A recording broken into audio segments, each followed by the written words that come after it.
Parents in Washington County are now demanding more transparency from the school district after a bus driver was arrested and then fired. Yeah, police say he was taken into custody for downloading child sexual abuse materials. Liv Kelleher live in St. George. And Liv, what were parents told about this individual? Well, Mark, parents received an email a few hours after the arrest from the district letting them know that Daniel Workman, a bus driver with the district, was in custody. That message, however, did not include what he was arrested for or what bus routes he drove.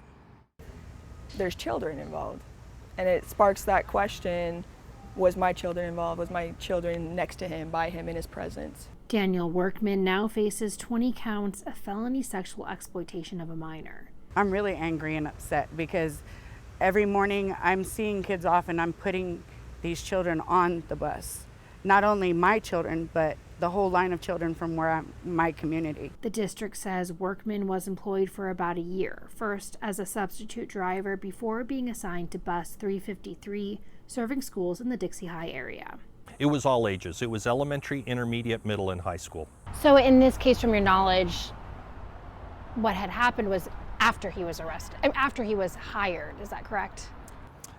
He had no criminal history whatsoever when he was hired by Washington County School District. Dunham says the district didn't know the exact charges before sending that email, but began the termination process as soon as they learned the nature of the arrests. Parents say without knowing what routes he drove, they may never know if their child came in contact with him. Whose kids were around him? Whose kids were affected? How are we supposed to talk to our children to see if anything happened when we have no idea? We're kept in the dark about everything.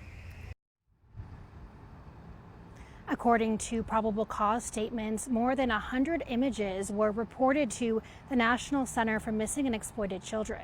St. George police tell me that investigators do not believe that any of Workman's students were in those images. Well, Liv, those parents you spoke with, they were concerned about whether or not to talk to their kids about this. Did the district say why they didn't provide those direct routes kids were on, and also did they offer any guidance for parents on having this conversation with their kids?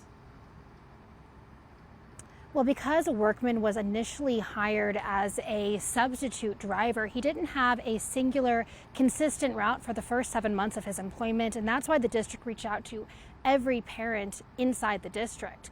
As far as speaking to your children about something like this, that's something that I spoke to police about. Take a listen to what they had to say.